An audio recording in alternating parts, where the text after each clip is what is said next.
c'est pour vous, avec Laurent Monti. Alors, puisqu'on parle de courage, de résilience, de travail, moi j'ai choisi dans ma chronique aujourd'hui de parler des métiers du futur. Vous savez, en fait, à chaque grande révolution, il y a des métiers qui disparaissent, des métiers qui sont réinventés. On a eu la révolution industrielle, il y a pas mal de métiers qui ont disparu et maintenant nous sommes en plein dedans, pour ceux qui ne l'ont pas encore remarqué, nous sommes en pleine révolution numérique et technologique. Ce qui veut dire qu'il y a des métiers dans 5-10 ans qui vont disparaître, et il y a des nouveaux métiers qui vont apparaître et peut-être d'autres métiers qui seront transformés. Et vraiment, c'est très important à mettre sur la table parce qu'il faut dire que depuis un moment, nos États sont engagés dans une réflexion qui vise à mettre en adéquation l'offre de formation et les besoins réels du marché. Si par exemple, sur le marché, on a besoin de mécaniciens, mais que l'école produit des philosophes, on a un problème.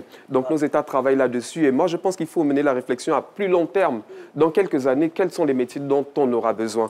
Et pour ce faire, moi, je vais d'abord partir sur deux constats. Le premier constat, c'est que selon l'ONU, la population de l'Afrique passera en 2022 de 1,15 milliard d'habitants à 2,9 milliards d'habitants en 2050. Ça, c'est très important à souligner. Ce qui veut dire qu'un humain sur 4 sur Terre sera africain.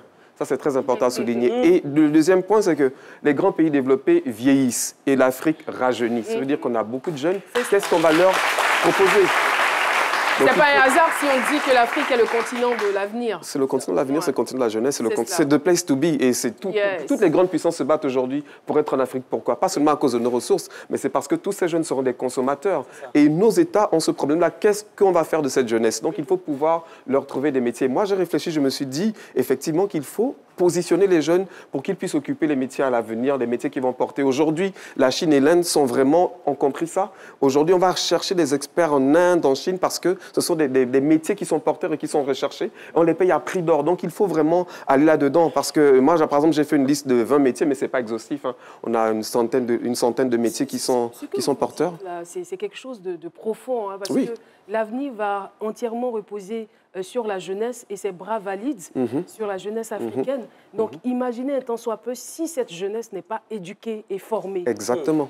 Exactement. Et il y a même une étude qui dit que si 50% des Africains se mettent à utiliser Internet, on est dans une révolution et tout le monde va venir en Afrique pour pouvoir se faire des parts de marché. Ça sera donc bénéfique pour nous d'avoir une jeunesse qui cultive, qui est autonome, qui est aussi courageuse et persévérante. Et c'est déjà le cas.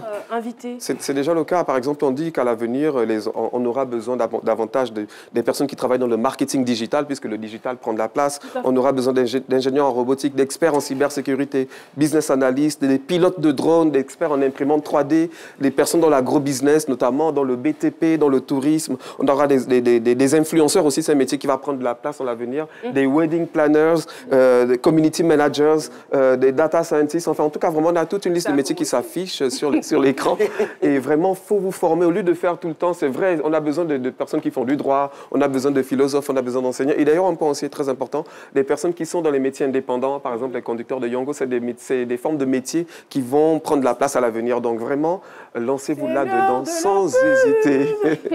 En tout cas, les infos utiles s'affichent sur votre écran et moi j'ai plus qu'à vous dire que toutes ces infos sont pour vous.